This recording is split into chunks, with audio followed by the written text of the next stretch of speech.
beaucoup qui sont tristes dans ce monde et qui souffrent.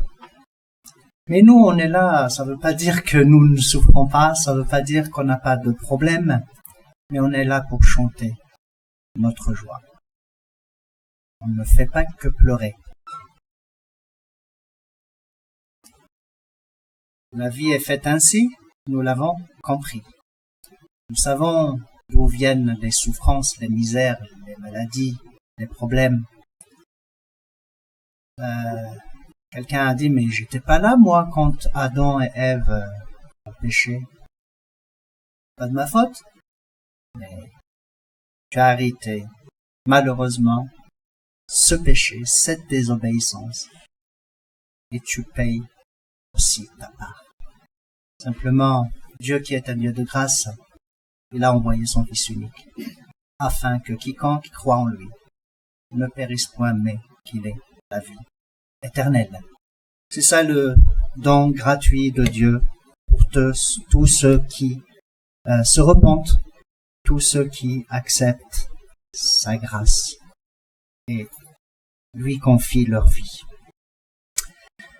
Il y a certains visages que je reconnais, hein, donc que je connais déjà. D'autres, peut-être que ils n'étaient pas là quand je suis venu la dernière fois, c'était juste après le Covid ou pendant le Covid, je me rappelle plus. Pendant le Covid. Ça fait quand même 2-3 ans, hein. Voilà. Waouh. Octobre 2020. Ça fait 3 ans. Voilà, bientôt 3 ans pile. Donc, oui, en 3 ans, il se sont passées des choses, hein. C'est comme ça. Donc, je pense à notre sœur Suzanne et Jean-Pierre qui nous a quittés. Un frère très engagé, un frère très plein d'humilité et plein d'amour et qui a beaucoup donné pour l'Église et pour les autres surtout. Donc on peut pas ne pas avoir une pensée parce qu'il a été quand même. On s'appelait souvent, on parlait, puis on échangeait, on s'écrivait par mail et moi j'ai appris de ce frère.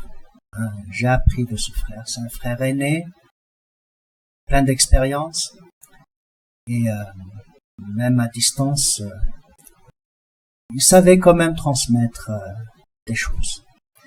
Donc on peut pas ne pas rendre témoignage d'un frère comme ça. Personnellement, j'ai été très encouragé par tout ce qu'il faisait. Et comment il le faisait, la manière avec laquelle il le faisait. Donc, ça ne veut pas dire que les autres ne font pas. Moi, je suis très impressionné par votre engagement parce que on voit que c'est une église engagée qui fait plein de choses pour le Seigneur. Et vous savez, devant Dieu, il n'y a pas de petite et de grande église, non. Voilà. Le plus important, c'est notre cœur, c'est comment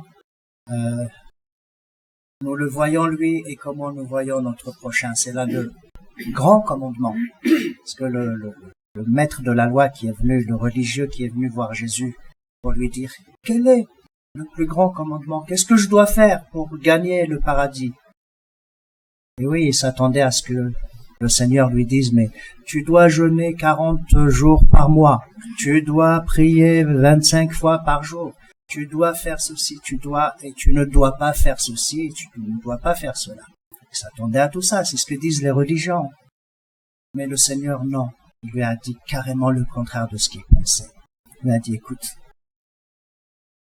tu aimeras ton Dieu de toute ta force, de tout ton âme, de tout ton être, tout ce que tu as. C'est lui ton créateur. Tu l'aimeras. Et ça ne s'arrête pas. Tu aimeras aussi ton prochain comme toi-même. Je me suis beaucoup arrêté sur le comme toi-même. En fait, à la croix, là, il s'est passé beaucoup de choses. Nous n'adorons pas la croix. Les chrétiens n'adorent pas la croix. La croix symbolise quelque chose. La croix parle. Elle a réconcilié, c'est à la croix qu'il y a eu réconciliation entre Dieu et les hommes.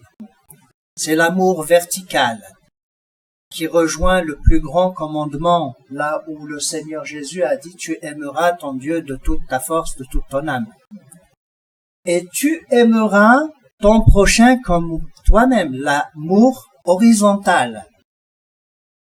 Mais comme toi-même,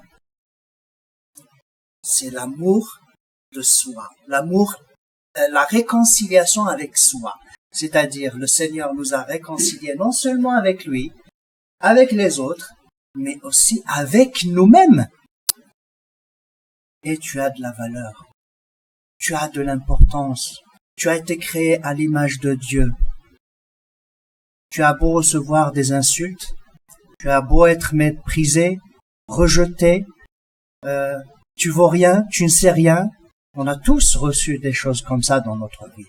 On a tous entendu des choses comme ça. Mais est-ce pour autant que c'est vrai que tu n'as pas de valeur? Nous avons tous été créés à l'image de Dieu. Et nous sommes tous beaux. Il n'y a pas d'être humain moche. Tout ce que Dieu a créé est beau. C'est vrai, nous sommes différents. Hein? Un homme, une femme, c'est différent. Et un Africain, un Européen, c'est différent, hein, dans la couleur de peau, ainsi de suite. Un Chinois et un Américain, c'est différent. C'est vrai, y compris dans la langue, dans la manière de faire, de penser. Mais ça montre la richesse et la grandeur, l'immensité de Dieu. Oui, le Dieu de toutes les nations. C'est comme ça que le présente la Bible. Le Dieu de tous les humains. Il n'est pas le Dieu d'une nation, d'une région, d'un pays. On entend dans les religions dire « Ah, nous, c'est ça notre religion. » Oui, vous pouvez avoir votre religion, mais ça ne mènera pas plus loin. Dieu ne peut pas le contenir dans une région ou dans un temps. Il n'est pas limité. Notre Dieu n'est pas un Dieu limité. Si je prends ce billet, juste une petite illustration. Si je prends ce billet, il est beau, il est tout neuf presque. Il a sa valeur et on connaît la valeur qu'il a. On peut faire plein de choses avec, on peut acheter plein de choses avec. Et maintenant, si je le froisse comme ça, quelqu'un va le trouver par terre, est-ce qu'il va le prendre? Est-ce qu'il a perdu sa valeur? Il a toujours sa valeur initiale. Donc, quel que soit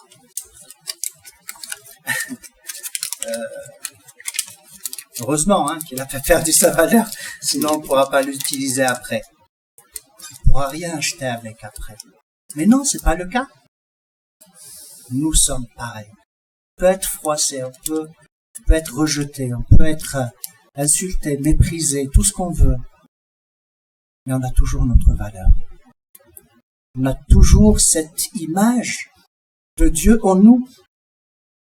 Et Jésus, justement, en nous voyant comme ça, en nous voyant tristes, en nous voyant perdus, comme des brebis errantes, on croyait, ça y est, c'était fini pour nous. Adam et Ève ont essayé de régler leurs problèmes par eux-mêmes, par leurs efforts, et ils ont couru partout pour chercher avec quoi se cacher, mais en fait, ils n'ont pas réussi, ils ne pouvaient pas cacher leur nudité eux-mêmes, régler leurs problèmes par leur propre force. Et le Seigneur est venu, il leur a dit, mais qu'est-ce que vous faites? Laissez-moi faire. Si seulement vous m'aviez obéi, mais là, vous ne l'avez pas fait. Pas de problème. Je suis toujours là, moi qui suis un Dieu de grâce, un Dieu d'amour, pour régler votre problème. Et il a pris un animal. Et ce fut l'image d'un sacrifice par lequel leur nudité a été couverte. Dieu est toujours là pour apporter la solution aux problèmes des hommes. Certes, il y a des problèmes, nous n'avons besoin de personne, on peut les régler nous-mêmes. Des fois, moi qui suis pas électricien, si j'ai une ampoule grillée, je saurais pas la changer. J'ai peur de toucher l'ampoule, j'ai peur d'être électrifié. J'ai peur de m'approcher d'une prise électrique. C'est pas mon domaine. J'appelle un électricien. Ça nous arrive des fois, régler nos problèmes par nous-mêmes. Et des fois, ça peut nous coûter cher. On paye pour une réparation quelconque. C'est comme ça, c'est la vie. Mais là, l'homme n'a pas pu régler son problème. Et il ne pourra jamais le régler. Il a fallu l'intervention de Dieu. Et nous savons aussi que quand Adam et Ève ont péché, ont désobéi à Dieu, ils avaient honte et peur de Dieu en même temps. Ils ont découvert qui ils sont réellement. Oui, qu'est-ce que le serpent leur a dit? Mais vous allez avoir de la connaissance. L'homme a cherché derrière la connaissance. Il voulait tout connaître. Aujourd'hui, on veut tout savoir, on veut tout connaître, et c'est impossible. On ne pourra pas tout savoir. On ne pourra pas tout comprendre. On est limité dans notre intelligence. C'est impossible de tout savoir. Vous savez, quand on prend la Bible, ça je l'ai toujours dit, et j'aime le redire, on dit que la Bible c'est la parole de Dieu. Effectivement. Mais est-ce que c'est que ça, la parole de Dieu? Non, c'est plus que ça. Des milliers, des millions, des milliards de livres comme ça. Ça pourrait jamais contenir toute la parole de Dieu. C'est impossible. Il y a plein de choses cachées que Dieu n'a pas révélées et que Dieu n'a pas permis à l'homme de connaître. Et ce qu'il y a là, c'est ce que Dieu a permis à l'homme de connaître, tout simplement. Mais la parole de Dieu est plus grande que ça, plus vaste que ça. Donc, Dieu n'est limité ni par le temps, ni par la matière. Nous sommes limités. Nous comptons. Hier, j'avais 20 ans. Aujourd'hui, je dirais pas mon âge, Bon. J'ai 50 ans. Et demain, j'aurai 60, et ainsi de suite. Et un jour, on n'est plus là. Même cette terre, un jour, elle sera plus là. Et ça tourne, ça bouge. C'est normal. Pour nous, c'est comme ça, mais pour Dieu, non. Il n'y a rien qui bouge pour lui. Il n'est pas limité, ni par le temps, ni par la matière. Donc, je vais juste vous montrer cette petite vidéo qui parle un peu des chrétiens d'arrière-plan musulmans. En fait, on a en France une forte communauté musulmane avec qui nous vivons, nous côtoyons tous les jours, nous avons tous des voisins, des collègues, des amis, on les aime, ils nous aiment, et on vit tous ensemble, mais on s'est rendu compte que nous ne partageons pas les mêmes choses par rapport à tout ce qui est spiritualité, à la foi, par rapport à Dieu, par rapport à Jésus, par rapport à la Bible. Et à chaque fois que nous rencontrons un musulman, on parle de Dieu, mais oui, Dieu, mais il y a la religion à côté. C'est-à-dire, on essaye toujours de coller une religion à Dieu. Alors que Dieu n'a pas besoin d'une religion. On est tous d'accord sur ça. C'est pour ça qu'on dit, Jésus n'est pas fondateur d'une religion.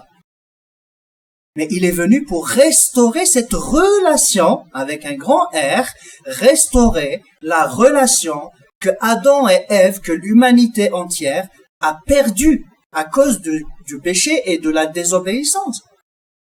C'est la mission de Jésus. Il est venu restaurer cette relation et on n'a pas besoin d'une religion dans notre vie. La religion ne plaît pas à Dieu. La religion, c'est un cadre. Un ensemble de lois, de règles, de rituels. Fais ceci, ne fais pas ça. Et interdit ceci, interdit cela. Permis ceci, cela n'est pas permis. Et ainsi de suite. Pensez-vous que Dieu va s'amuser à te surveiller ce que tu as mangé, ce que tu n'as pas mangé? Ou ce que tu as bu, ce que tu n'as pas bu, ce que tu as mis ou ce que tu n'as pas mis, telle couleur ou telle... Non, non. L'homme est doté d'une intelligence. L'homme est doté d'une liberté de choisir. Bien sûr, je veux, je ne sais pas, je veux aller à Carrefour faire des courses. Eh ben, le Seigneur ne m'a pas dit non. Moi, je veux que tu ailles à Leclerc, pas Carrefour. Non. Dieu m'a donné cette liberté de vivre, de choisir. Mais bien sûr, quand on parle de liberté, eh ben, on n'a pas la liberté de faire du mal. C'est normal, parce que Dieu veut que nous haïssons le mal. Pour une fois, il est permis d'haïr. Hein? Dieu nous demande d'haïr le mal. Ça, c'est normal. Et d'aimer le bien. Je ne fais pas le bien parce que je vais gagner des points dans le ciel ou je vais aller au paradis ou autre chose. Non, je fais pas le bien par intérêt. Je fais le bien parce que j'aime le bien. Je ne fais pas le mal parce que j'ai peur de Dieu, j'ai peur de la malédiction, j'ai peur de la punition. Mais si je fais pas le mal juste pour ça, eh ben, je fais rien d'extraordinaire, hein. Attention. Je ne fais pas le mal parce que je n'aime pas faire du mal. Parce que je suis plein d'amour, mon prochain, je l'aime comme moi-même. Ça rejoint à ce que Jésus nous a dit.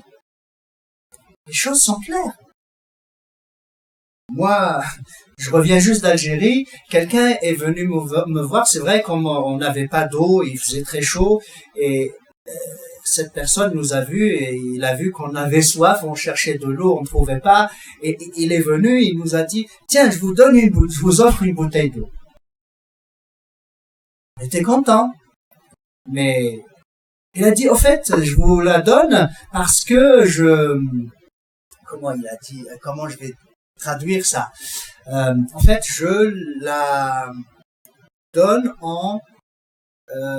c'est comme si je la donne à Dieu pour qu'il me bénisse, il bénisse ma famille et voilà, comme ça j'ai aidé quelqu'un qui a soif et je vais gagner des choses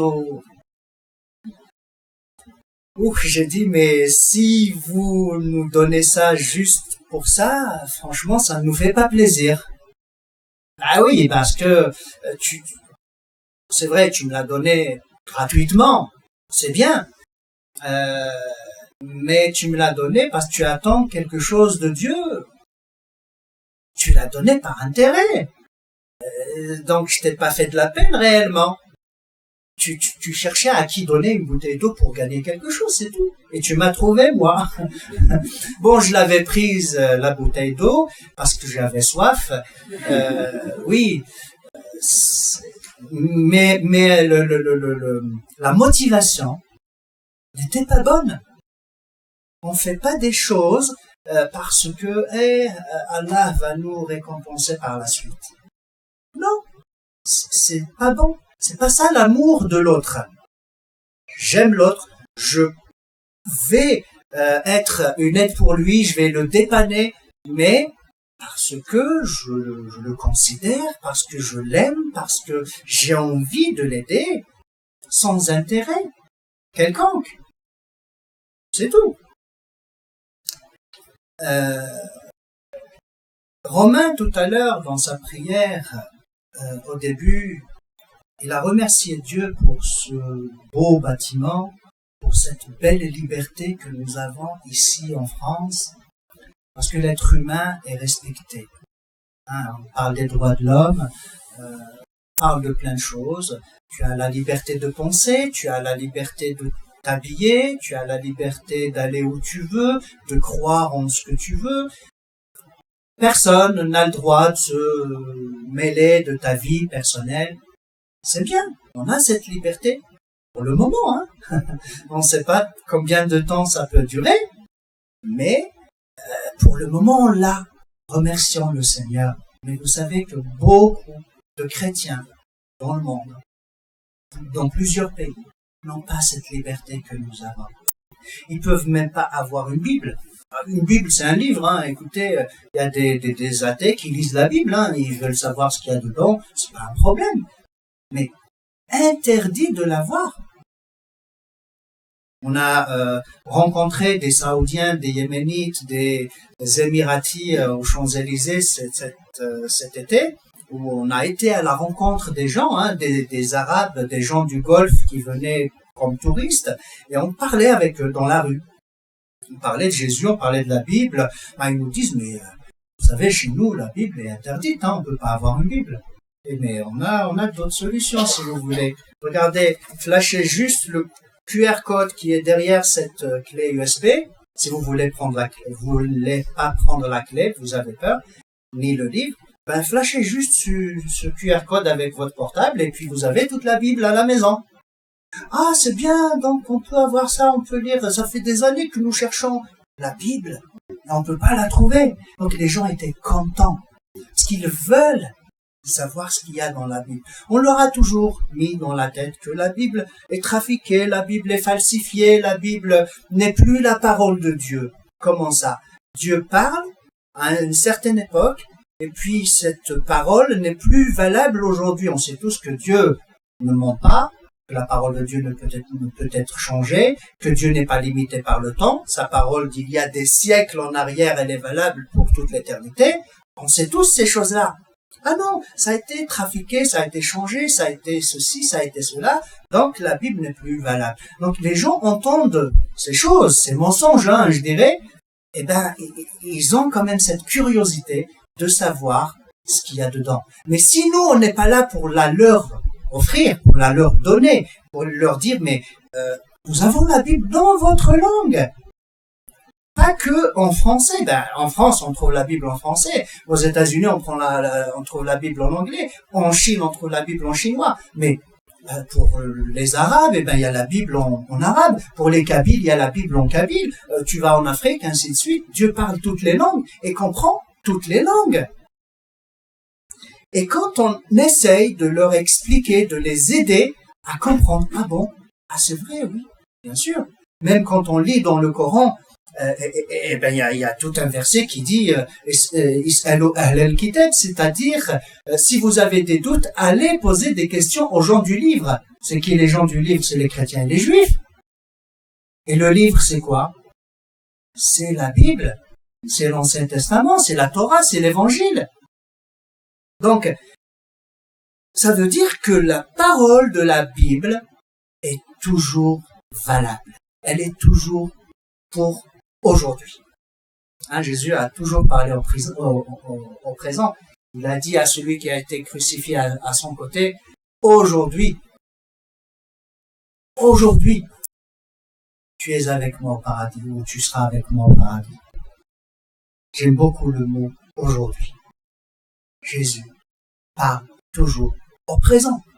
Et dans l'Ancien Testament, c'est qui a parlé au présent? Dieu, quand il a parlé à Moïse, il avait dit quoi? Je suis. Je suis. Et quand on est au présent, on est éternel. On est éternel. Et c'est ça. Donc, Jésus est l'image de Dieu. Tout à l'heure, on a entendu les paroles qui ont été lues, que c'était comment? Celui qui a vu Dieu. Hein? Jésus est là pour le faire connaître. On ne peut pas faire connaître quelqu'un qu'on n'a pas vu. On ne peut pas faire connaître quelqu'un qu'on ne connaît pas. Jésus est là pour faire connaître quelqu'un qu'il connaît parfaitement. Et c'est ça qui est beau, justement. Donc, on va juste regarder cette petite vidéo. Et c'est écrit persécution.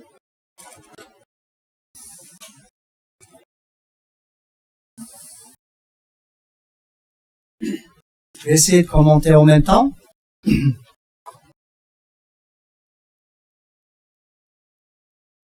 Ah, mais c'est pas grave.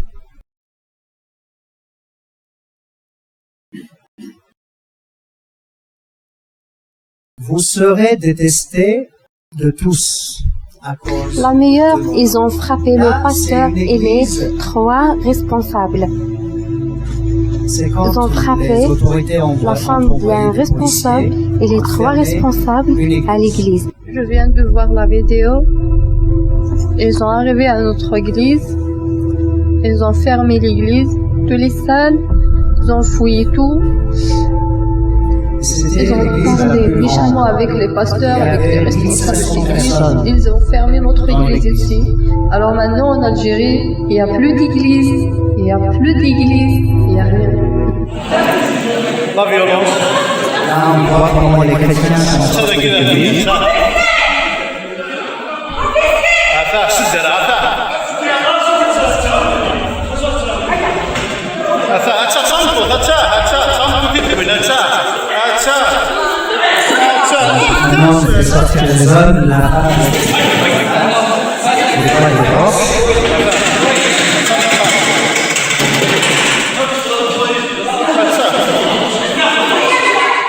Nous sommes en Algérie dans une salle de prière clandestine. Tous ces fidèles sont des Salle de protestants prière clandestine. qui en appellent à Jésus, un crime dans ce pays musulman désormais passible de la prison.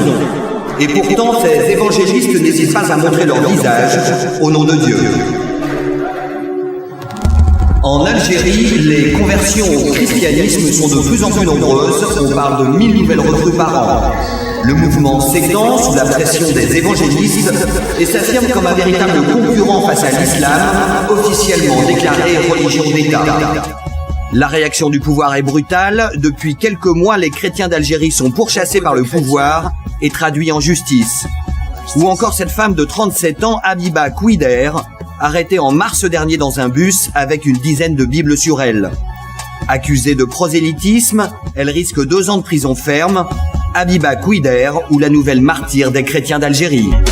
Non aux chrétiens en Algérie, et c'est la nouvelle doctrine du président Abdelaziz Bouteflika. Les protestants déploient donc beaucoup d'efforts pour continuer à prier. Nous sommes à Akbou, à 70 km de Béjaïa, au cœur du territoire kabyle. Sous une bâche accolée à l'église, une centaine de fidèles en pleine prière. Le lieu a été fermé en juillet 2018 par ordre administratif. Une fermeture arbitraire dénoncée par l'EPA, l'église protestante algérienne, et qui a poussé dehors ces protestants. Le pasteur, lui, a été convoqué par la justice. Sur la défensive, les fidèles ont préféré ne pas nous parler. Puisque la Constitution nous donne le droit de célébrer le culte. Donc on n'a pas à avoir peur, on n'est pas contre la législation algérienne, on n'a rien à craindre. Soulagement pour 2 Algériens convertis au christianisme. La justice algérienne a décidé de les relaxer. Ils avaient été interpellés durant le jeûne du Ramadan alors qu'ils mangeaient sur leur lieu de travail à l'abri des regards de leurs collègues. Le procureur avait requis 3 ans de prison ferme. J'ai rencontré un chrétien qui tout de suite m'a invité dans sa chambre et il m'a dit j'ai une grande nouvelle à t'annoncer, Dieu existe et il t'aime. J'avais été touché par l'amour de Jésus-Christ. Mon père a pris un fusil de chasse et il m'a tiré dessus à bout portant dans la poitrine. Cela ressemble à un chantier, mais derrière ces murs se cache en fait un temple protestant illégal. Le pasteur Mahmoud Yaou est poursuivi en justice avec 3 autres chrétiens. Quelques dizaines de personnes sont rassemblées devant le tribunal pour soutenir les 4 accusés. Le procureur a requis la peine minimum prévue par la loi, soit 1 an de prison ferme. Une loi de février 2006 réglemente les cultes non musulmans. Depuis, l'incitation à convertir un musulman à une autre religion est passible d'emprisonnement. À 30 km de Tizi Ouzou, nous avons enfin réussi à rencontrer l'un d'eux. En pleine nuit, en pleine montagne, ils sont une dizaine, parfois une vingtaine, à se réunir tous les soirs ici. À l'endroit même où, quelques années auparavant, les mouvements islamistes régnaient en maître. Aujourd'hui, ces anciens maquis servent de lieu de prière à ces nouveaux chrétiens. Aucune menace sérieuse, selon eux, ne les obligerait à ce huis clos nocturne. Et surtout l'absence de lieu de culte qui les pousserait à s'isoler dans les bois. On faisait plus de 15 km à pied. Je n'ai que la genèse maintenant. C'est la genèse. On a à la fois que le Seigneur a mis sa main sur l'Algérie. Et nous le proclamons que l'Algérie appartient au Seigneur. La Bible dit, Dieu il a donné une seule femme à l'homme. Il lui a dit, tu vas l'aimer. Il dit, toi, femme, soumets-toi à ton mari. Et vous mari, aimez vos femmes. Alors c'est plus encore. Par contre, l'islam, il donne le droit au mari de se remarier jusqu'à 7, je ne sais pas. J'évangélise, par exemple, je veux dire la vérité à toute personne. Une fatwa qui prévient ce qui pourrait arriver à ceux qui tournent le dos à l'islam et embrassent le christianisme. Si tu veux embrasser, tu embrasses. Mais il y a des conséquences. C'est quoi les conséquences? C'est comme je t'avais dit, c'est ça. Les conséquences, c'est de Allahu Alam, al-murtad fi ad-din yuqtal. Shar'an yuqtal. Celui qui devient chrétien de la charia, al-murtad doit être tué, voilà.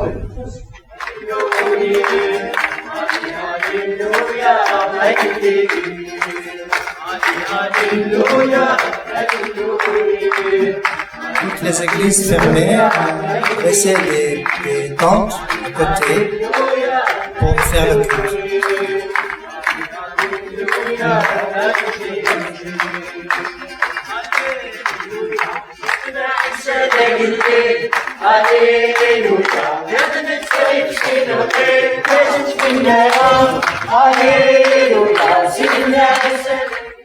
Je voudrais plutôt une réflexion internationale. Je voudrais une conférence mondiale. Parce que l'islam n'est plus à être considéré comme une simple religion, mais comme un fait politique majeur de notre temps. Vous savez, nous ne sommes pas les seuls à l'avoir dit ni dénoncé. Et c'est là qu'il faut réfléchir. L'islam, bon, c'est la religion que vous défendez, évidemment, hein. Oui. Mais au-delà du fait religieux, l'islam est devenu un phénomène politique.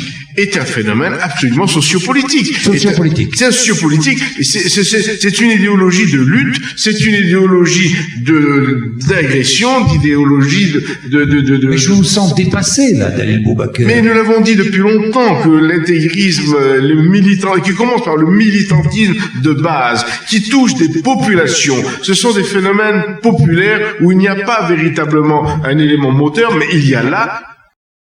Oui. Vraiment, le Seigneur, il est venu dans ma vie et il a changé, il m'a transformé. Après que j'étais dans la haine envers le monde entier, je détestais les chrétiens, je détestais les juifs. Aujourd'hui, je suis dans l'amour total. Et j'aime les musulmans plus que je les ai aimés autant qu'un musulman. Je vous bénis dans le nom de Jésus. Amen. Monsieur le Président de la République, nous avons appris la nouvelle incompréhensible de la fermeture de la plus grande église protestante évangélique d'Algérie, située dans la ville de Tizi Ouzou. Le nombre d'églises protestantes fermées de force se démultiplie en Algérie. Des chrétiens sont menacés au quotidien, perdent leur emploi et connaissent des intimidations répétées. En fermant la plus grande église d'Algérie, dont le pasteur est également le président de la fédération protestante, c'est clairement une attaque ouverte à la liberté de culte dans un pays qui pourtant l'inscrit dans sa constitution. Nous ne pouvons pas, en tant que citoyens français, demeurant dans le pays des droits de l'homme, pays ami de l'Algérie, pays où l'islam peut être pratiqué librement au titre de tous les autres cultes, tolérer la persécution d'hommes et de femmes ayant pour seul méfait de pratiquer leur foi chrétienne. Au nom des pasteurs ici rassemblés, nous voulons croire que la France ne passera pas sous silence cette persécution. Nous vous remercions, Monsieur le Président. Donc il y avait les pasteurs de toutes les villes qui sont affichés.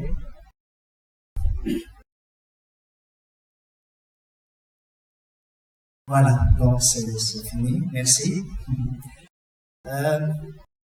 Comme on l'a vu, vivre sa foi dans certains pays n'est pas facile. Bon, certes, en Algérie, il y a des fermetures de lieux de culte, il y a des intimidations, certains chrétiens qui sont mis en prison. Hein. Je vais vous raconter ce témoignage le mois de décembre dernier. Je préparais moi-même donc avec une équipe sur place d'aller filmer un témoignage, le témoignage d'une dame qui s'est convertie.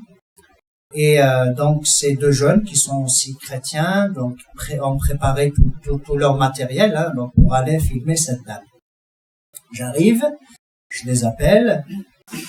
J'appelle d'abord la dame me dit, elle me répondait, elle me dit mais je peux pas, je suis à l'hôpital, je suis aux urgences, je suis très malade, donc je peux pas venir demain, donc pour la filmer. Et moi, je voulais appeler donc les deux autres pour leur dire, pour les informer que la dame est malade, donc on peut reporter la date. Et simplement, ça répondait pas. J'appelais, j'insistais, je rappelais, et ça répondait pas. Et comme j'avais rendez-vous avec eux le lendemain à 10h, dans une église, j'ai été là-bas à 10h et je vois une autre personne qui vient, et c'est pas les deux jeunes que j'attendais. Bon, il arrive, il se présente, il me dit je suis le papa de Mouloud. J'étais enchanté, oui, mais j'ai rendez-vous avec lui, justement. Il me dit, désolé, parce qu'il a été embarqué hier. Il a été pris par la police. Il est en garde à vue avec son ami. Ah bon, donc tous les appels que j'ai fait la veille, en fait, son téléphone était avec la police. Donc ils ont vu tous les appels, toutes les conversations et tout ça. Et j'ai dit ok. Bon, on a été assisté au dernier culte dans cette église. Donc c'est après ce culte, donc l'église a été fermée. C'était la dernière église fermée en Algérie, église évangélique. Et après, moi, quand j'ai appelé mes responsables donc à Agapé, ils m'ont dit mais tu restes pas là-bas. Tu dois rentrer tout de suite. Ils m'ont mis, moi au début j'y pensais pas, ils m'ont mis la peur, ils m'ont dit mais ils peuvent te bloquer, ils peuvent venir te prendre toi aussi parce que tu travailles avec eux. Et eux-mêmes peuvent, en les forçant, ils peuvent dire oui on travaille avec tel et tout ça. Donc j'ai pris le premier vol et je suis rentré en catastrophe sur Paris. Donc je tremblais, j'arrivais devant la police des frontières, là, il prend mon passeport, il me regarde, j'ai dit, ah, non, il a trouvé quelque chose. Et moi je regarde le plafond, j'essaye de m'occuper autrement. C'est vrai que c'est pas évident, hein.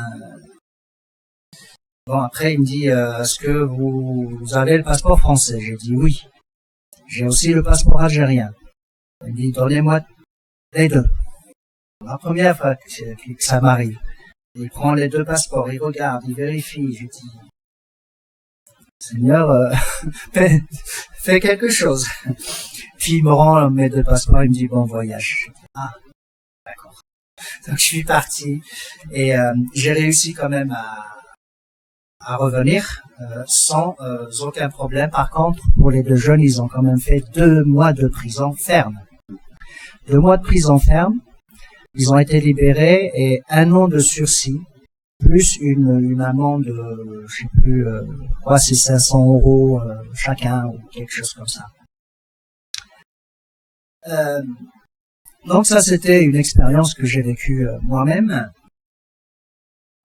Par contre, quand je suis retourné cette dernière fois, donc je suis retourné le mois d'août là, j'ai été visiter une autre église. Ça, c'est une église souterraine, une église qui fait le culte clandestinement. Ils n'ont pas d'autorisation, mais ils ont un local comme celui-là, et ils ont des chaises, ils ont des micros, ils font de la musique normale.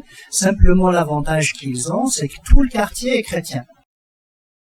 Donc, il y a personne qui va les dénoncer, au fait. Parce que des fois, il y a des églises qui sont situées dans des quartiers où il y a pas, il y a des musulmans et ils sont pas contents que des chrétiens se réunissent dans leur quartier. Ils appellent la police, ils viennent, ils ferment. Alors ici, l'avantage c'est que tout le quartier est chrétien, donc ils viennent tous le jour du culte, ils viennent à l'église, ils chantent, ils louent, ils prient tranquillement. Et j'ai assisté même dans cette église à une célébration de mariage, donc un mariage où il y avait une dizaine de personnes non chrétiens qui étaient là, juste parce qu'ils ont été invités par les familles, par les mariés. Ils étaient là pour assister. Ils m'ont demandé donc si je peux partager quelque chose. J'ai parlé de Jésus, j'ai parlé de l'Évangile. Donc le témoignage continue, donc malgré la persécution, malgré les difficultés, malgré la discrimination, je parlais avec un des responsables de cette église, c'est un père de famille, c'est quelqu'un qui a risqué sa vie, et il sait que demain, si la police découvre qu'ils se réunissent comme ça, ils peuvent venir le prendre sans aucun souci. Parce que il y a toute une loi qui dit quiconque non, ça c'est la célébration d'un culte non musulman sans autorisation. Il y a ça, et il y a aussi au cas où on essaye de donner un évangile à quelqu'un, par exemple, ça c'est ébranlement de la foi d'un musulman. C'est-à-dire on n'a pas le droit de semer le doute dans le cœur ou dans la foi d'un musulman. Donc, on est condamné à 3 ans de prison plus une forte amende. Donc, les chrétiens, certains vivent dans la peur. Ils peuvent pas continuer librement, tranquillement, à agir comme ils veulent. Ils n'ont pas toute cette liberté-là. Mais, ils le font quand même. Ils savent qu'il y a des risques. Ils comptent sur Dieu. Ils le font. Et le Seigneur les protège. J'ai même assisté à une conversion dans cette église. Un jeune qui était venu dans cette ville, et puis il savait même pas pourquoi il est venu dans cette ville, il est venu de très loin. Puis il rencontre un chrétien dans la rue, comme ça, il discute, puis il lui dit, tiens, moi je vais à l'église, viens avec moi, je t'invite. Il s'est retrouvé dans l'église, il a écouté le message, à la fin du message, il est venu, il a dit, voilà, je veux accepter Jésus dans ma vie. Donc, le Seigneur travaille. Les gens se retrouvent confrontés à l'Évangile sans même le vouloir, sans même le choisir. J'ai parlé tout à l'heure de cette dame qu'on voulait filmer son témoignage. L'ENTV, c'est-à-dire l'entreprise nationale de la télévision algérienne, ça s'appelle comme ça, a fait un film sur cette dame, sur la vie de cette comment dire, pas sa vie, mais un peu ce qu'elle a vécu, parce qu'elle a vécu quelque chose de très. Sa fille, à 14 ans, a été kidnappée. Elle a été kidnappée par un jeune qui l'a demandé au mariage et on n'a pas voulu lui donner parce qu'elle était jeune, 14 ans. Tu donnes pas ta vie au mariage à 14 ans, ta fille plutôt. Et quand ils n'ont pas voulu ils n'ont pas accepté le mariage à 14 ans, Lui, il était furieux, il n'était pas content. Il a organisé un kidnapping. Donc, il a envoyé une autre fille, lui a dit, est-ce que tu peux me ramener telle fille à tel endroit? Il l'attendait là-bas avec d'autres jeunes. La fille est partie, donc elle n'est pas, la nuit, le soir, elle n'est pas rentrée à la maison, sa mère inquiète et ainsi de suite. Qu'est-ce qui s'est passé? Donc ils lui ont donné à boire, je sais pas quoi, un poison ou quelque chose qui l'a endormi. Donc ils ont fait tout ce qu'ils ont fait, ils l'ont laissée de partout. Hein. Elle est rentrée trempée de sang. Et quelques semaines après, sa mère voyait le ventre de la fille qui commençait à apparaître. Qu'elle s'est dit, là, il y a un problème. Je peux pas tolérer une chose pareille. C'est, au fait, je sais pas si vous avez déjà entendu parler de ces choses-là, mais dans les pays musulmans, quelqu'un qui est violé, c'est lui le coupable. Donc il faut savoir ça. C'est lui-même le coupable. Il n'est pas victime. Il est coupable. Donc pour la fille, elle était coupable.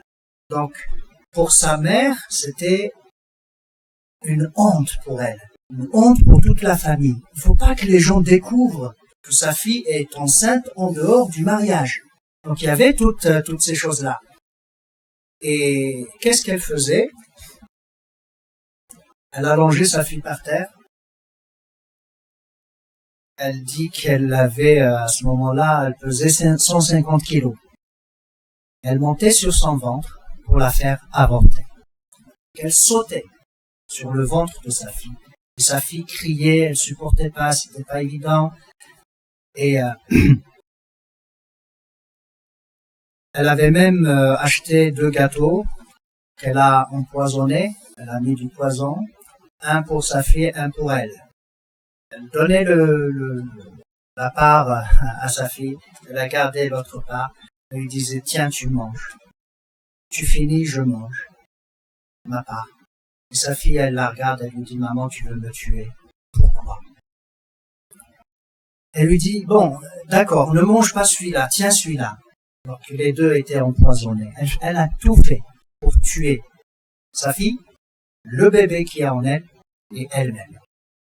Elle n'a pas réussi. En tendant le gâteau comme ça, elle a dit, mais je ne savais pas comment, ni ce qui s'est passé, c'est qu'une main a fait ça, et le gâteau était parti direct à la poubelle. Comme le ballon de basket, là, il est tombé direct dans la poubelle. Elle comprenait rien. Et puis, à un autre moment, quand elle sautait sur le ventre de sa fille, en plein jour, et là, sur la fenêtre, elle voyait quelqu'un. Une silhouette, qui lui dit, mais arrête ce que tu fais. Pourquoi tu veux tuer celui que j'ai créé? En parlant du bébé. Et elle, quand elle a vu ça, elle était surprise, elle avait peur, elle comprenait pas, et elle a arrêté de faire ce qu'elle faisait. Elle a couru voir sa sœur et lui raconter ce qui lui est arrivé, ce qu'elle a vu. Et sa sœur qui a insisté, elle lui dit, mais dis-moi comment il est fait, qu'est-ce qu'il a. Elle lui disait, mais il a des cheveux, il a même une main trouée. Il avait même un trou dans sa main quand il m'a fait, arrête. Je lui ai dit, mais viens voir. Elle a pris l'évangile. Je lui ai dit, mais ce que tu me dis, c'est écrit là. Donc c'est Jésus qui t'a parlé. Il a dit, mais c'est qui ce Jésus? En fait, elle a jamais eu une image, ni vu une image de Jésus, ni le film, ni dans une photo, ni rien. Elle savait pas qui est Jésus. Elle a dit, mais c'est Jésus. Elle a dit, ah, Jésus, le prophète, là, avec Moïse et tout ça. Oui, c'est lui. Ah, c'est lui que j'ai vu? Elle lui a dit, oui. D'après ce que tu décris, oui, c'est bien lui. Elle lui dit, mais il m'a parlé. Donc il est vivant. Il m'a dit, viens à moi. Il lui a aussi dit ça. Elle a dit, mais hop, elle a enlevé son voile tout de suite parce qu'elle était voilée.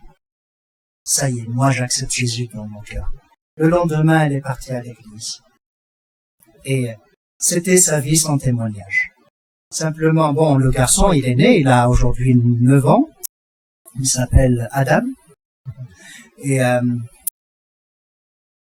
le pauvre, il a eu beaucoup de problèmes. Parce que tout le monde parlait de lui comme étant un enfant illégitime. Et on le lui dit en face. Donc le pauvre, il a beaucoup souffert. À 9 ans, il disait à sa mamie, parce qu'en fait, sa mère l'a abandonné. C'est sa mamie qui l'a adopté, même par voie de tribunal. Et il disait, moi j'ai envie de devenir policier pour tous les tuer. Parce qu'ils m'ont tous fait du mal. Ils m'ont tous dit ceci, cela, des choses blessantes. Donc c'est juste pour vous dire.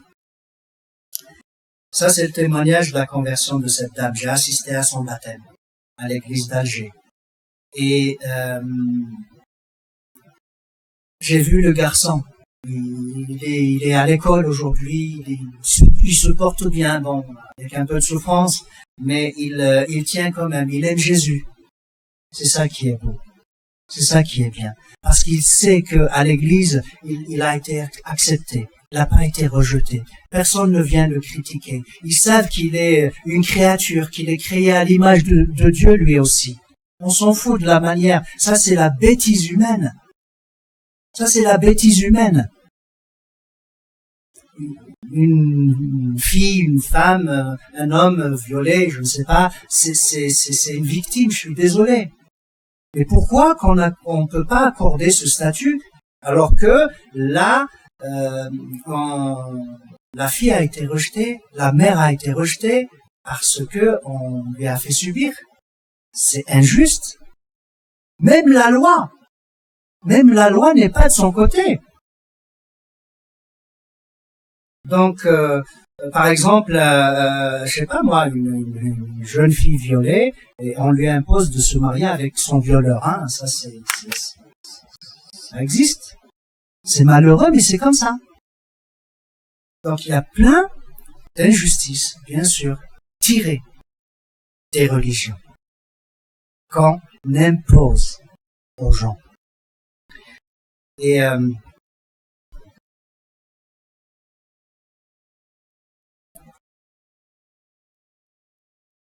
autre témoignage, ça c'est un collègue avec qui travaille avec moi, Moussa, donc un Algérien.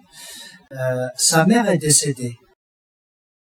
Dans sa famille, il a 9 frères. Il a, je crois, une sœur. Et la moitié qui sont chrétiens, l'autre moitié qui sont musulmans. Leur mère est aussi chrétienne, elle s'est convertie. Elle avait un certain âge, et un jour, elle était malade, elle est décédée. Les chrétiens voulaient l'enterrer d'une manière, et les musulmans voulaient l'enterrer d'une autre façon.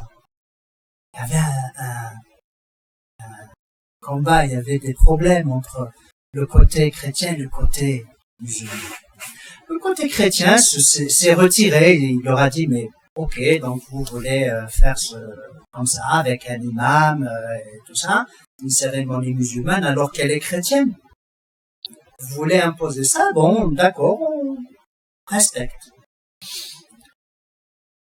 Et le soir, pareil, le problème s'est réapparu, donc ils se sont dit, mais non, c'est pas normal, elle est chrétienne et vous voulez imposer la cérémonie musulmane, c'est pas normal. Et un des frères musulmans, qui n'était pas content, il a tapé sur la table, il a dit, mais nous, on l'enterrera comme ça, vous acceptez ou vous n'acceptez pas. Sinon, on passera à autre chose. Effectivement, ils sont passés à autre chose parce qu'il y avait un des chrétiens qui s'opposait, qui disait non, ma mère est chrétienne, pourquoi vous lui imposez cette cérémonie musulmane? Eh ben, vu qu'ils étaient toujours en conflit, le soir venu, un des garçons musulmans est venu avec une barre de fer et il a tapé son frère et lui a crevé l'œil. Mais ça y est, il a perdu un œil. Hein. Et leur mère était allongée à côté, hein, donc ils se disputaient sur comment l'enterrer. C'est bête, hein, mais on l'enterre et puis c'est tout. On s'en fout du reste. Vous voulez chanter, vous voulez faire ce que vous voulez, les rituels que vous voulez, c'est pas ça le plus important. Mais c'est que ils ont non seulement perdu leur mère, mais un de ses enfants a perdu son œil. J'ai parlé avec lui, je lui ai dit, mais pardonne à ton frère. Il m'a dit, mais c'est difficile. Il m'a quand même crevé l'œil. Et c'est difficile. J'ai dit, mais c'est ton frère, c'est pas grave. C'est comme ça. C'est la vie. Qu'est-ce que tu veux faire? Mais regardez où ça peut nous mener. La religion, on s'en fout. Mais le corps, il est sorti de terre, il retourne à la terre. Et ça s'arrête là. On rajoute rien si on ramène un imam, si on ramène un pasteur, si on ramène un rabbin. Ça ne rajoutera rien à la personne décédée. Non, mais les gens ne comprennent pas ces choses-là. C'est-à-dire, des fois, la persécution des chrétiens dans les cimetières, même, elle est là. Même dans les cimetières. Je me rappelle quelqu'un que j'ai connu, un chrétien, il a fait un accident de voiture, et ben, les chrétiens ont creusé un trou pour l'enterrer, et les musulmans sont arrivés comme ça, ils ont creusé un deuxième trou, et ils ont dit, mais c'est à nous de l'enterrer. Et un des chrétiens, il dit, mais il est chrétien, donc il veut que ça soit nous qui l'enterrons. Et l'imam a pris la parole en disant, mais vous dites qu'il est chrétien, moi je vais prier pour lui tout de suite, il va redevenir musulman. Même mort, il va redevenir musulman. Eh ben, c'est eux qui ont gagné, c'est eux qui l'ont enterré. En fait, ça change rien à la vie de la personne décédée. Tu peux pas le changer, il a vécu sa vie comme il l'a vécu. C'est trop tard, ça y est. La bêtise humaine, malheureusement. Et heureusement, Dieu n'est pas dans tout ça. Heureusement, Dieu n'est pas dans toutes ces choses-là. C'est que nous, les hommes, qui faisons de ces bêtises-là. Discutons, parlons et essayons de raisonner. Il faut se poser des questions. Essayons de nous rapprocher les uns des autres. Moi, je connais des chrétiens, et ça, c'est pas bien. Une dame qui me disait, quand je vois un musulman sur un trottoir, je change de trottoir, j'ai peur. Je dis, mais pourquoi vous avez peur? De quoi vous avez peur? Et peut-être qu'il va voler mon sac. Il va faire quoi avec ton sac? Non. C'est une personne comme toi. Je suis désolé. Eh ben, on a essayé de parler, on a essayé de l'aider, et puis c'est bon, maintenant, elle a des amis arabes, je l'ai appelée une fois, elle me dit, je suis au Maroc, elle a plus peur. J'ai dit, ben c'est bien, tu vois. Elle me dit, ouais, c'est bien, le couscous, le thé à la menthe, ils ont de belles choses. Ben, j'ai dit, heureusement. Il n'y a pas que, bon, tu vas me dire, oui, tel jeune du quartier tel a volé ou a fait. C'est des choses qui existent, c'est des choses qu'on peut trouver partout, mais ne stigmatisons pas, ne collons pas des étiquettes. On va pas dire, oui, tous les Arabes c'est des voleurs, tous les Arabes c'est des... Non, c'est pas vrai. Ce n'est pas vrai. Tous les Français sont des... Non, c'est pas vrai. Une fois, j'ai posé la question à un Chinois. Je lui ai dit, est-ce que les Chinois, vous mangez du chien, du chat? On a toujours entendu dire ça, hein. Je voulais confirmer, je voulais... Alors il me regarde et il me dit, mais non, c'est pas vrai. Non, on mange pas des chats, on mange pas des chiens. Non. On est comme vous, on mange ce que vous mangez. Voilà, bon... Il y a des fois, c'est vrai, quand on part dans un resto chinois, on trouve de la grenouille, on trouve des petites choses comme ça. Mais bon, même les Français mangent de la grenouille. Hein. Ben, il n'y a pas de problème. Mais arrêtons de stigmatiser comme ça des nationalités, des origines, des... Non. Non. c'est pas bien. On a tous nos points forts, comme on a tous nos points faibles. On a tous un côté bon, on a tous un côté mauvais, mais heureux, comme le dit la Bible, celui qui connaît la vérité. Jésus a dit, la vérité vous rendra libre. Et vivre dans la liberté, il n'y a pas mieux. On n'est pas des marionnettes que Dieu dirige, que Dieu gère des ficelles avec des ficelles. Non, tu vas là, tu vas pas là, tu dis ça, tu dis cela. Non. Dieu a créé l'homme libre. Il a donné à l'homme cette liberté de choisir, d'être ce qu'il veut être. Et Dieu nous veut du bien. Dieu veut que nous soyons heureux. Dieu veut que nous soyons, que nous ayons Dieu veut nous donner ce que notre cœur désire. Attention, c'est écrit dans les psaumes. Ce que notre cœur désire. Donc on peut désirer des choses que le Seigneur peut nous accorder. Et parce qu'il veut que nous soyons heureux. Quand on a des enfants, nous n'allons pas leur imposer des choses que nous aimons. Non, tu t'habilles comme ça. Non, tu mets ceci. Non, tu vas là. Non, tu parles pas avec telle personne. Non, tu fais pas cela. Tu dois faire ce qui me plaît à moi. Non. Qu'est-ce qui te fait plaisir? Tu le prends dans un magasin. Vas-y, choisis. Fais-toi plaisir. Achète-toi ce que tu veux, ce que tu aimes. La mère aime une couleur, la fille peut aimer une autre couleur, hein, je suis désolé. C'est comme ça. Donc tu vas pas lui dire non mais moi c'est comme ça que je veux que tu t'habilles ou que tu te mettes. Non. Le Seigneur fait pareil avec nous. Il nous aime tout simplement. C'est par amour qu'il a fait ça pour nous. Il ne nous a pas donné cette liberté pour faire ce qu'on veut, hein, pour faire n'importe quoi. Non. Non. Et Dieu veut nous voir heureux.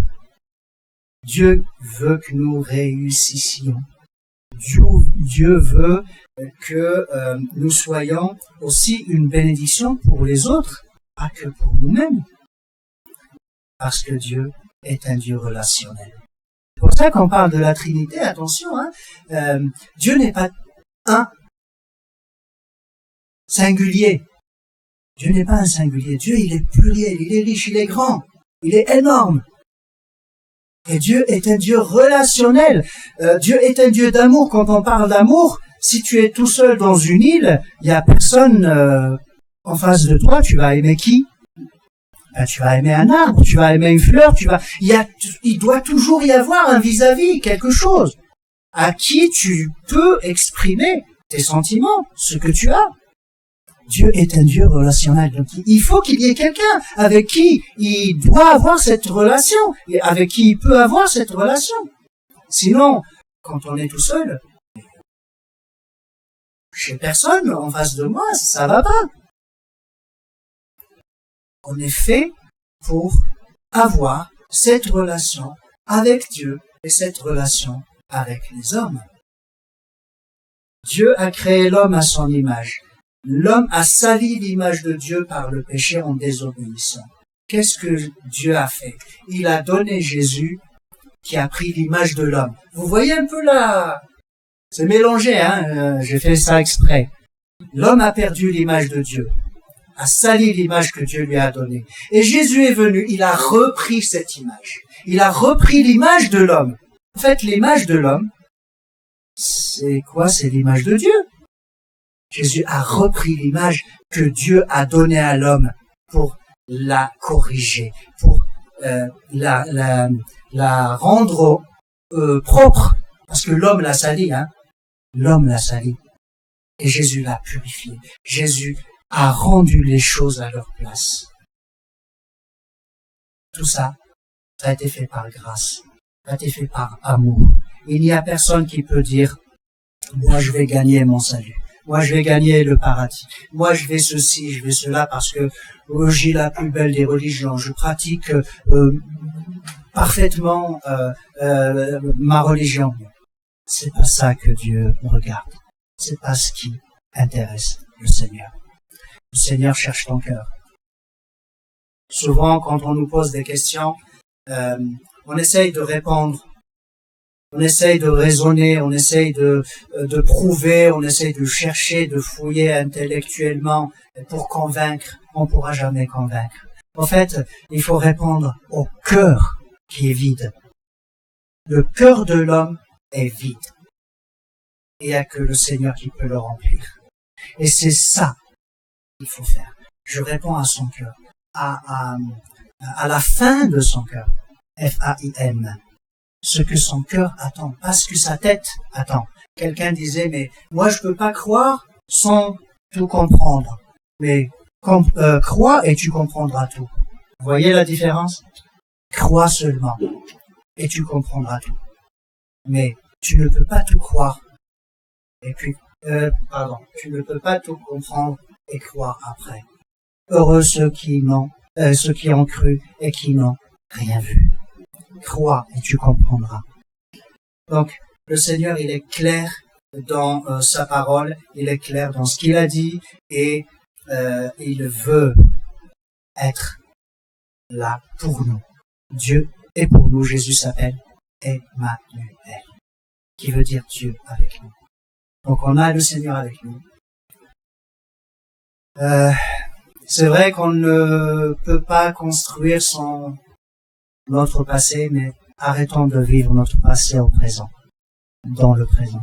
Ce qui est passé est passé. Ce qui est passé est passé. Construisons notre avenir. Regardons devant, soyons positifs, encourageons-nous mutuellement. On a besoin les uns des autres. C'est normal. On est une famille, la famille de Dieu. Et c'est réjouissant de savoir qu'on n'est pas tout seul. De savoir, même si nous, on se dit, allez, on souffre, mais il y a des gens qui souffrent plus que ça. J'ai rencontré un SDF avec qui j'ai passé 1 heure ou 2 heures à Paris. J'ai voulu parler avec lui, on a pris un café ensemble. Je lui ai dit, mais raconte-moi un peu ta vie. Il me dit, oui, je dors dans la voiture.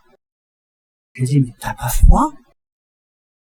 Il me dit, tu sais, si j'ai froid, mais quand je pense qu'il y a d'autres qui ont plus froid que moi, lui, il me dit, moi j'ai la voiture, je dors dedans. Il y a des gens qui n'ont pas cette voiture, qui dorment même sur le trottoir. Vous voyez un peu la misère du monde? Heureusement que nous avons la grâce de Dieu. C'est tout ce que nous pouvons dire. Je vous remercie. Donc, j'ai mis quelques livres là-bas que je vous recommande. Ce petit livre, Oh Allah, as-tu une arme cachée? Bien sûr, ça parle de l'islam. Il y a aussi ce livre Daesh et l'islam, pour savoir un peu connaître d'où vient toute cette violence que nous voyons autour de nous. Malheureusement, c'est comme ça. On a aussi ce livre que nous venons de sortir qui s'appelle Le Témoin. C'est un très bon livre qui donne un peu quelques réponses sur des questions qu'un musulman peut se poser. Et j'ai aussi le film sur la vie et la conversion de Saint Augustin mondialement connu, et qui est d'origine maghrébine. Il est né en Algérie, il a vécu en Tunisie, et il a continué ses études à Rome. Aujourd'hui, on parle de Saint Augustin comme étant un Européen, alors qu'il est né en Algérie. Il a étudié à Carthage en Tunisie. Donc, il est de chez nous. Saint Augustin, c'est un des pères de l'Église. Ça prouve que le christianisme est passé par cette région-là. Donc, il n'y avait pas que Saint Augustin, il y avait Tertullien, il y avait Cyprien, il y avait plein d'autres pères de l'Église. Et j'ai beaucoup aimé ce qu'a dit Saint Augustin parce qu'il a laissé 2 livres. Les Confessions et La Cité de Dieu. Si vous voulez savoir un peu tout ce qu'il a dit. Et on dit de lui que c'était le 2e philosophe chrétien après l'apôtre Paul. Voilà. Après l'apôtre Paul, Saint Augustin est le 2e penseur, on va dire intellectuel, chrétien. Voilà. Et donc, Saint Augustin a entendu la voix de Dieu, la voix audible. Hein. Donc, Dieu lui disait clairement, prends le livre et lis. Et il a pris le livre, il a pris la Bible, il l'a lu. Et il a compris le message. Il a donné sa vie au Seigneur. On a appelé ce film, qu'on a tourné dans les lieux exacts où Saint Augustin a vécu, avec l'aide, bien sûr, la permission, l'autorisation du gouvernement algérien, qui nous ont imposé. Ils nous ont dit, mais vous voulez faire ce film, c'est bien, on vous donne l'autorisation, mais à condition. Il faut que vous mettiez 30 secondes de l'intervention de Bouteflika quand il a parlé de Saint-Augustin. En disant quoi? Alors, il a dit, oui, Saint-Augustin, c'est un grand homme. On a dit, mais bien sûr, ça, on peut le mettre. Pas de souci. Donc, le film commence avec ça. Et c'est un outil de témoignage. C'est un outil, c'est un film à voir, par exemple, avec un ami maghrébin et expliquer, parler, ça peut ouvrir, ça peut mener vers une discussion un peu plus profonde et que la personne puisse voir vraiment qui est Jésus. Parce que le plus important, c'est pas de mettre en avant des hommes, mais de mettre en avant le Seigneur de toutes les nations. Voilà. Si vous avez d'autres questions, on est là encore. Et si vous voulez aussi recevoir donc notre lettre de nouvelles, vous pouvez me laisser vos coordonnées. Si vous voulez soutenir notre ministère, nous vivons par les dons. Et tout ce que nous faisons, nous le faisons avec la grâce de Dieu. Et que Dieu vous bénisse. Merci.